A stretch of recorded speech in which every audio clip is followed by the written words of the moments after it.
বাংলাদেশের রাজনীতিকে যদি শুধু ৭১ বনাম ২৪ এই দুই স্লোগানে সীমাবদ্ধ করা হয়, তাহলে বাস্তবতার বড় একটি অংশ অদৃশ্য থেকে যায়। সাম্প্রতিক আলোচনায় দেখা যাচ্ছে, একদিকে মুক্তিযুদ্ধের উত্তরাধিকার, অন্যদিকে নতুন প্রজন্মের অভ্যুত্থানের আবেগ, কিন্তু প্রশ্ন হচ্ছে, এই দুই বয়ান কি আদর্শের নাকি কেবল ক্ষমতার নতুন প্যাকেজিং? আওয়ামী লীগ দীর্ঘদিন ধরে ৭১-এর চেতনাকে রাজনৈতিক বৈধতার প্রধান উৎস হিসেবে ব্যবহার করেছে, এটা নতুন কথা নয়।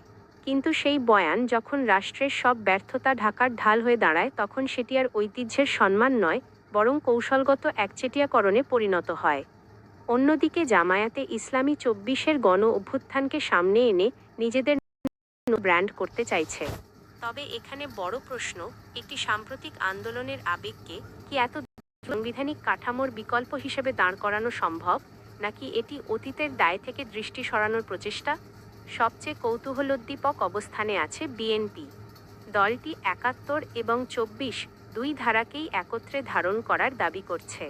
শুনতে ভারসাম্যপূর্ণ মনে হলেও সমালোচকরা বলছেন, এটি কি আদর্শগত সমন্বয়, নাকি রাজনৈতিকভাবে সব দিক খোলা রাখার কৌশল?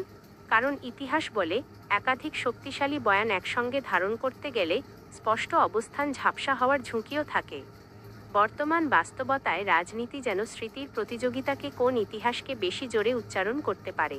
কিন্তু সাধারণ মানুষের প্রশ্ন ভিন্ন, এই বয়ানগুলো কি তাদের জীবনের বাস্তব পরিবর্তন আনছে, নাকি শুধু নতুন ভাষায় পুরনো ক্ষমতার লড়াই চালিয়ে যাচ্ছে?